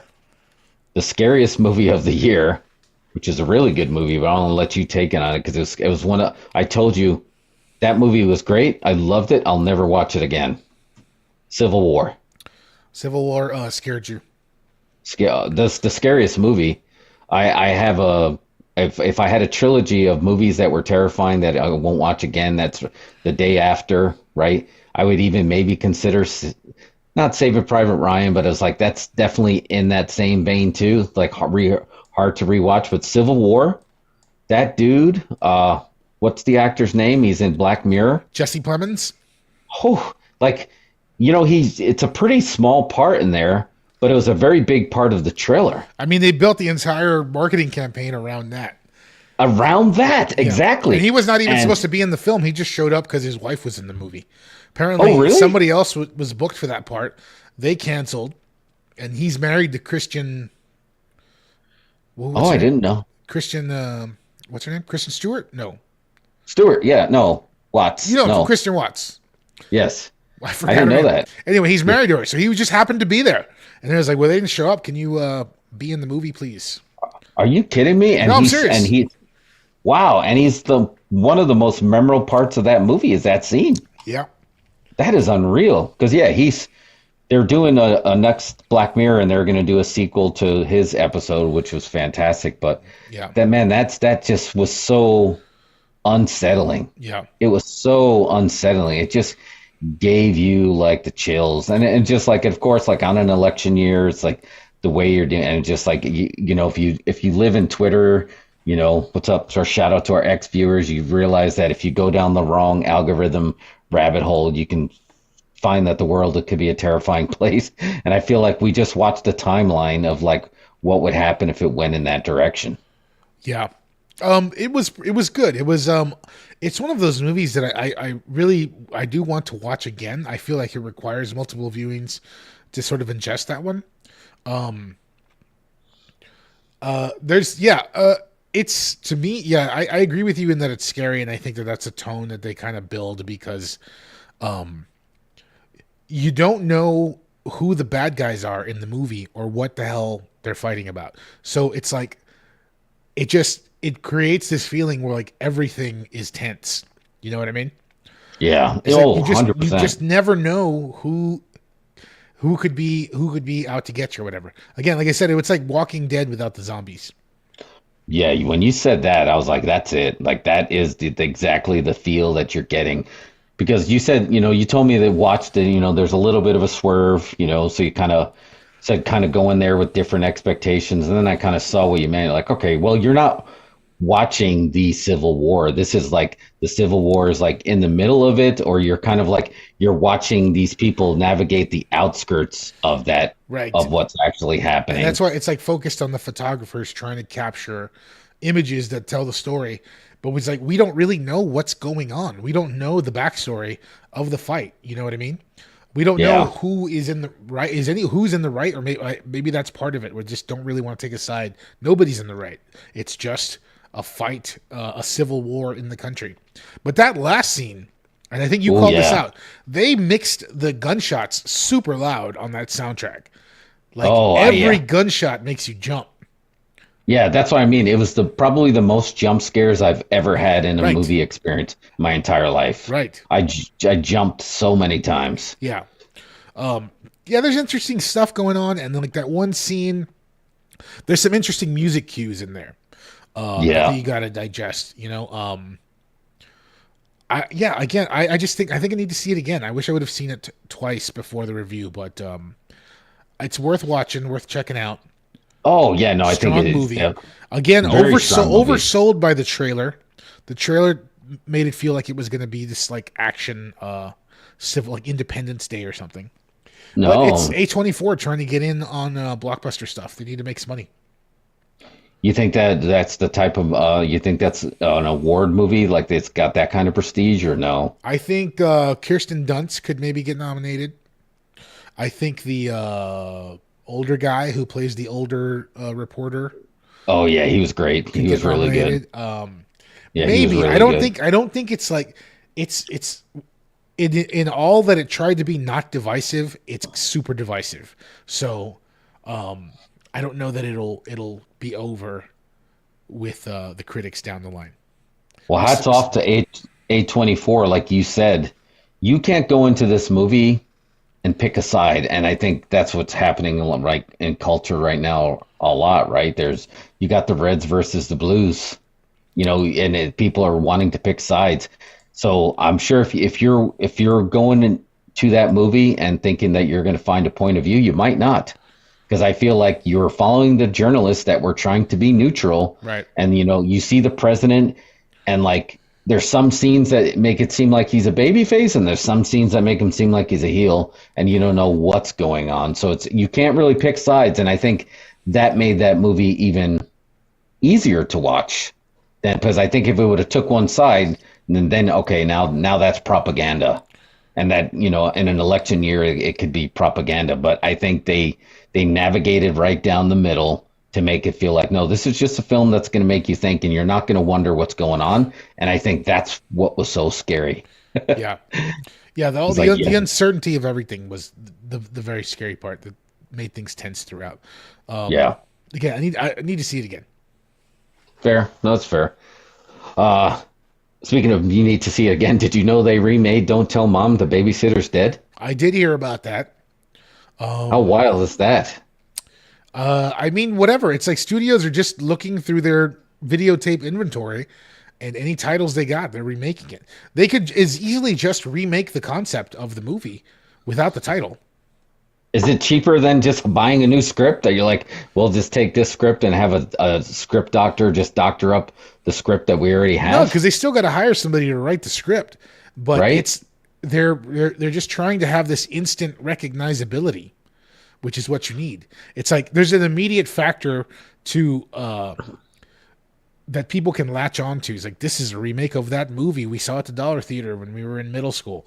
Or something like that, I mean, the guy who wrote it, he wrote for Ted Lasso and WandaVision. I mean, he's definitely got cred. Why couldn't you just make it and not, like you could do the same. I'm sure it's a funny concept. The babysitter dies, the kids are alone. That's hilarious. Like if they remade Weekend at Bernie's, would they still call it Weekend at Bernie's? Would the guy still be named Bernie? Bernie Lomax, I guess, right? But I didn't see it. Was it good? Did you see it? No, I didn't see it. I didn't even know until we were going through this. I think it was kind of like fell in that Mean Girls bucket. I'm like, oh, they really did do that? But I did not see it. Yeah. Another movie I didn't see, but you saw, and I'm really curious what you thought about it, was Sasquatch Sunset. Sasquatch Sunset, yeah. Do you know what it's about? Yeah, I mean, I kind of got the idea. And I'm assuming there's no English in it, right? It's like Ringo Starr and Caveman. You just kind of 100%. This is you exactly called it. This is okay. This is Ringo Starr's Caveman, done in an indie Austin style. This is like some Austin directors. Oh, okay. The Zellner brothers. They've been doing movies here in town for a long time. If you go down to the Alamo Drafthouse here, they actually have the Sasquatch props in the lobby there. Oh, dope. Yeah. I thought it was pretty good. I don't know what I was expecting. Like I had a friend who watched it and he loved it at Sundance. He said, "This is so good. It's the best in the world." So maybe I was a little overhyped on it, but I thought it was fine. I don't know. It didn't come out to me like a stone cold classic. It's really gross. There's a lot of Bigfoot fluids in this movie. Yeah. There's like so it's you got to have a strong stomach to watch this movie. Like I think some things are like just like Jackass level gross. Oh wow. But it's cool as it's an art film. You know what I mean? Hard to believe that, but it's an art film. I got that vibe from the trailer. It's like, okay, I guess in the end I didn't know what it was trying to say. I didn't get it, and then like it's got that indie art ending where it's just like the movie just kind of ends. And what did we learn? I think Lucha Lotti's review was that the movie was about that all men are stupid. I think that's one way you could interpret that. But it was good. It was okay. I thought it was okay. I can't really recommend it. It's like, because it is gross. That's Sony. Yeah. Just seeing the one, and I only saw one scene, and I thought that was, pretty presumptuous for a trailer to have that in there. But So I'm not surprised that you say they go further. Yeah, that's like the first scene of the movie. Really? Yeah. All right. Well, definitely will eventually check it out. Here's a spoiler: Bigfoot tries to have sex with a panther.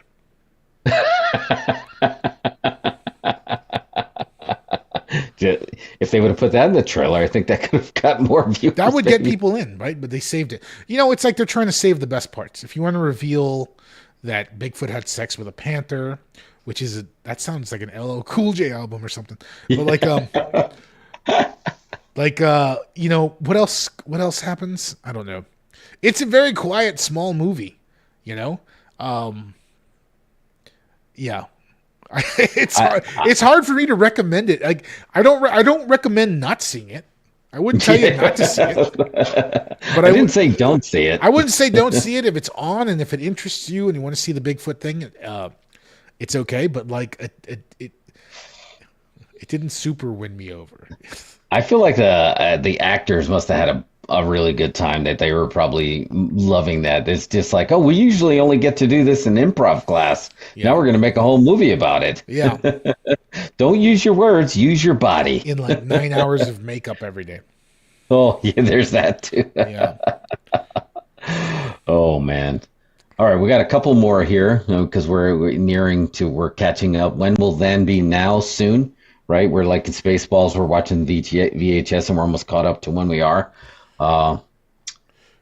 Abigail. I didn't see Abigail. This one.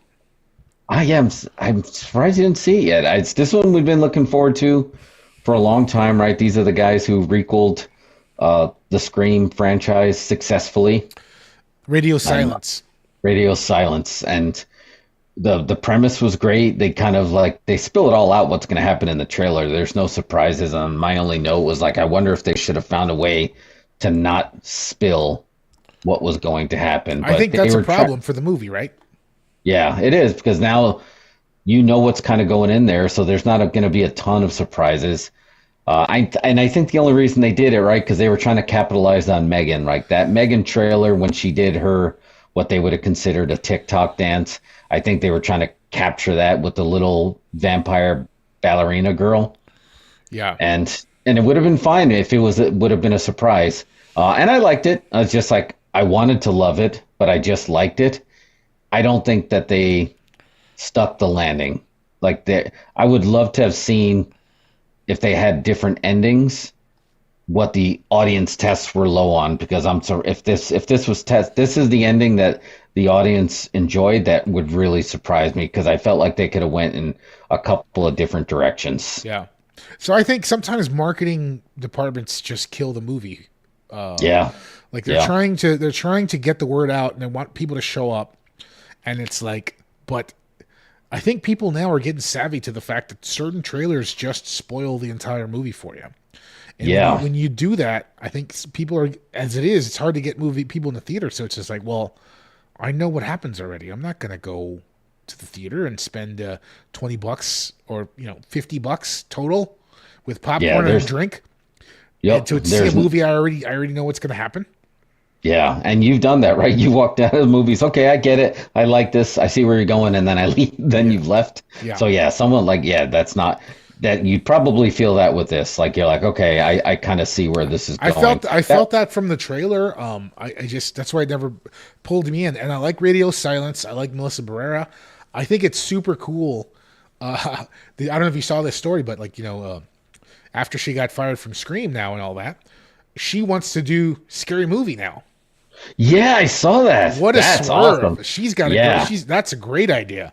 If she took that over and they kicked that over to her, and she can bring the Wayans brothers back because they're mad that got stolen from them. Yeah. We're talking another a franchise reboot. Yeah, at first day. And that's first day. What a way, what a way to just get over on the people that screwed you over. Yeah, I love that idea. I hope that happens. I truly do hope that happens, because the strongest part of this movie was the premise was very strong. However it's delivered or not, but the cast. Yeah, I think they did a great job with the cast. Everybody was watchable. everybody felt like they had a unique backstory that you wanted to know more, and you just didn't get it. But you just felt like, oh, I'd love to see that guy's backstory. It's like, oh, I love, because they were just like the Avengers of kidnappers, right? So they should have maybe just done the trailer in a way where they didn't reveal that she was a vampire, right? Yeah, that's what I think. That would have helped that movie so much. It really would have, and then maybe you would have able to overlook like whether they stuck the landing or not. Yeah, but still enjoy. But I say, yeah, you should. I'd be curious. Watch it on streaming to see what you think. Yeah, I'm sure. Maybe I'll check it out eventually. Yeah. Then the same movie that weekend. There was a double feature. I made it a double feature. I stuck around, and I didn't even know this was Guy Ritchie. And I also didn't know it was a true story. The Ministry of Ungentlemanly Warfare. You had Reacher in there. You had Superman in there. It was like a strong cast, strong writing. Did you get to see that? I didn't see that, no. Yeah, I liked it. I think it was solid. I mean, it was a good. No, knowing it was a true story was cool, but I'm not going to say it's weird that this is a true story, but it's like, but we've also seen the premise before. I mean, I'm a mark for the Dirty Dozen, a mark for like the Hateful Eight. You just get like all these, all these scoundrels, these ungentlemanly soldiers together to make them a Dirty Dozen to do a mission. Should you choose to accept, it had a little bit of like a Mission Impossible feel in there too, because it's just like if you get caught, we're not saying anything, and the whole idea was we gotta find a way to get America in this war, and the only way that's going to happen if you just go. You got to traverse all these waters where the German U-boats are sinking the boats, and you gotta just blow their stuff up. So I enjoyed it, and it felt like they easily could have did a franchise because the cast was that strong. Yeah. But yeah, I think it was more fun than I expected. I wasn't even, but I enjoyed Henry Cavill and the guy who plays Reacher, and then they had the guy from the House on Haunting Hill. So I feel like it was a strong cast. So good flick. Yeah, missed that one. They'll catch it on Apple or wherever it comes to next. Yeah. I did not, and I know you. This is Netflix, not theatrical. Rebel Moon Part 2 dropped that same week, and I did not watch that yet. We're waiting, and you said you're waiting for the combined R-rated cut. I guess I wouldn't say I'm waiting for it, but I mean I think that it's going to be there eventually. Maybe I'll watch it. I just think that whatever you think of Zack Snyder, you just have to let him make whatever he wants. I think he's at his strongest. I think he's a really great director for hire. Like his other movies, like his best movies are the stuff he did where he was a journeyman director. Dawn of the Dead, Man of Steel, Watchmen, all this stuff. 300, yeah. 300. But like that was good. But like when he's making these like auteur epics, just let him riff. It's Netflix. What does it matter? Why can't the movie just be 5 hours long and rated R? Right. It's just Netflix. Yeah, that's what the does thing. It matter? What does it matter? Why do you have to break it up into weird chapters and give us multiple versions? They're trying to engineer a Snyder cut. Yes, that's the feeling I got, and like they didn't need to do that. It doesn't matter. Because that was a lot of goodwill that even though it doesn't matter if the bots took it over later, there was that was born on goodwill. Yeah. And now you're trying to engineer goodwill, right? Now you're just doing a favor for the praise, and that's never good. Right. I want you to want me to get lemons. So yeah, I wasn't happy with that. So I didn't watch the second one yet, but I'll check it out. You did watch the first one. I did watch the first one. I was home for the holidays, so I checked it out. But yeah, and I saw where a lot of stuff got cut. I never was like that before. And you've directed films, so and then I was like, oh, I felt those cuts. Like I felt that. Like, why'd you do that? But anyway, last film for 2024 so far is a movie that I wasn't even going to go see. And then you're like, you should go see this. And I'm like, all right. And I walked right over and I saw it, and no regrets. Challengers. Yeah. You liked it. I realized I told you it was an awesome tennis movie, then I realized tennis is not the main point of the movie. But when you said that, when it's about tennis, but then I enjoyed all the time cuts, and I enjoyed that they made it feel like I love a that. tennis match. You were jumping back and forth in time because it was confused when I first watched it. I'm like, you felt like you were already watching them like the main event. Like it's like, wait, this is already happening? Yeah. I didn't know there was going to be time jumps, and then they started jumping around like that, and I was like, oh, okay. I think the controversy, because the only thing I knew about the movie was the controversy, which I don't even think it's a real controversy, right? There's a whole Zendaya's doing this, so Tom Holland is going to do that, and then you expected a lot more. But like, there really wasn't. I mean, I don't think that was a big part of the. It was a big part of the heart of the movie. Was the love Tom triangle? Holland's not in this movie. What are you talking about? No, I'm saying that it's just like, oh, she's going to get with two guys, and then so he needs to get. I was like, she didn't really get with those. Like, she was acting. But then remember, he dressed in drag, and then he was with two guys that happened around the same time when they were shooting, and it was just the pictures that they were showing that were floating around. Oh no, I didn't see any of that. It was a work, and it was definitely, it felt worked, but that wasn't really a big part of the movie to me. It's just like, yeah, it was a big part of like the motivation of the characters, but like as far as like if you had your kids with you would have put your eyes over them for what, only like 2 scenes? No, I mean, well, this is a movie for adults. Let's not even hide that. Yeah. Don't take your kids to this movie. Drop Sorry, them off at whatever else. Let them watch Civil War. Yes, and the Zendaya from Spider-Man. Yeah, you can go see that. No. And like, I mean, I thought it was really good. I really enjoyed the soundtrack. I liked the way that it was structured. I think the writing was good. I like the editing. I think Zendaya. It was interesting casting because you have Zendaya, who's the lead of the movie, essentially. I think she's also the producer, and these other guys are kind of lesser knowns, So they made really sure to book Zendaya as the lead, Yeah, and she was 100%. And like the story is it's Luca Guadagnino. He's done some interesting stuff, right? There's a lot going on in the movie as far as like the it's not a traditional kind of like love triangle. No, they're doing stuff. They're doing stuff that's like you wouldn't necessarily have in a mainstream movie, or maybe you would nowadays. But I don't know. I really liked it. I liked the entire dynamic and how they were all sort of in for themselves. It was an interesting movie. I don't even know how to review this movie. I just know I really enjoyed it. I think the soundtrack really won me over. Soundtrack was great. It was a really great soundtrack. It was like you found 3 selfish people that were also very driven and motivated by what the other was saying, and sometimes that kept interchanging on who they were actually trying to quote unquote impress. And it had a very ambiguous ending. Like I actually went digging around, and it wasn't like a huge. It did actually won the weekend, but I was like, there's got to be who, how did that ending go? They definitely left it in the eye of the beholder.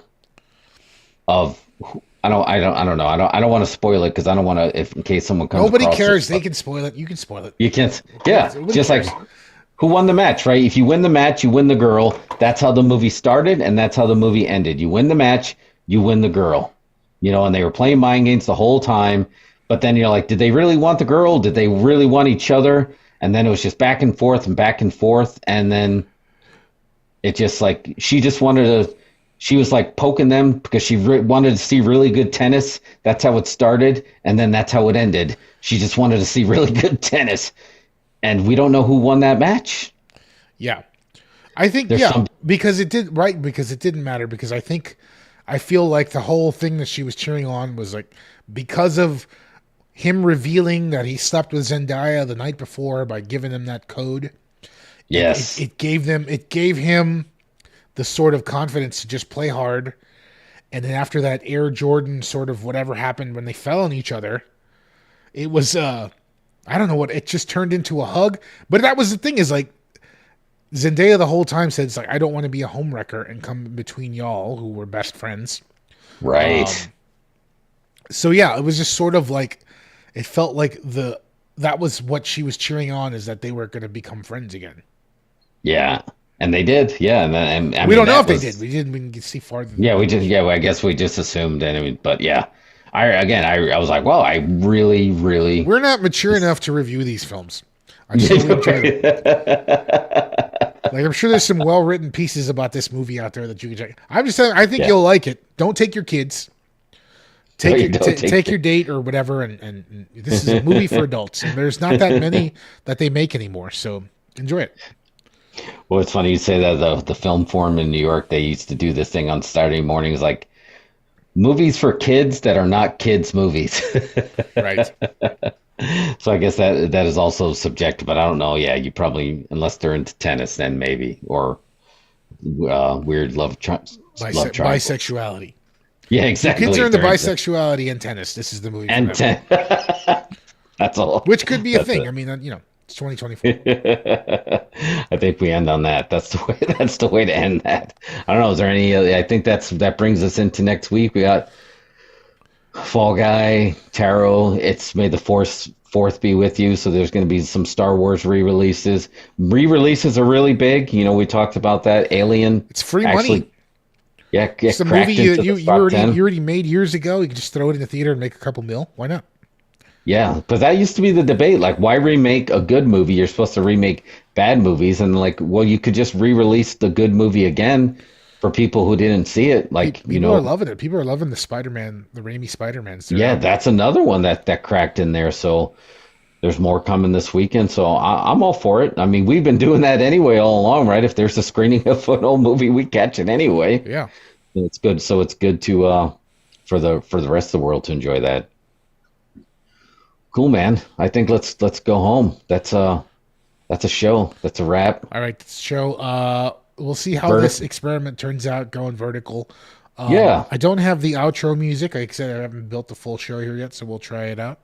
But we will post and see. We'll post about going live next week, and then you're back in the studio here in 30 days. Yeah, less than 30 days now. Yeah. Yeah, we're creeping up. So it's gonna be good to be back in the studio, back into home field advantage when it comes to movie theaters and studios and Cabo Bob's. Cabo Bob's. They almost went out of business since you've been gone. Yeah. Hard times, Daddy, but we're back. Hard times. All right, y'all. Cool. Right. Peace. All right. See yous. Later.